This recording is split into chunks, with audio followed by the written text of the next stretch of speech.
Musisi campur sari Didi Kempot sudah setahun lalu meninggal dunia dan meninggalkan sejuta karya yang melekat di hati masyarakat Indonesia.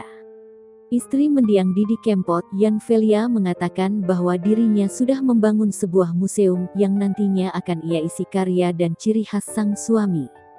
Yan menegaskan museum itu sudah jadi. Lokasinya pun hanya 2 km dari kediamannya di wilayah Solo, Jawa Tengah.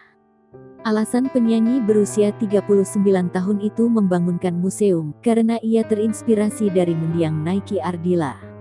Yan Velia mengatakan bahwa museum tersebut nantinya akan menjadi obat atas kerinduan masyarakat dan penggemar dengan mendiang Didi Kempot yang sudah pergi untuk selama-lamanya.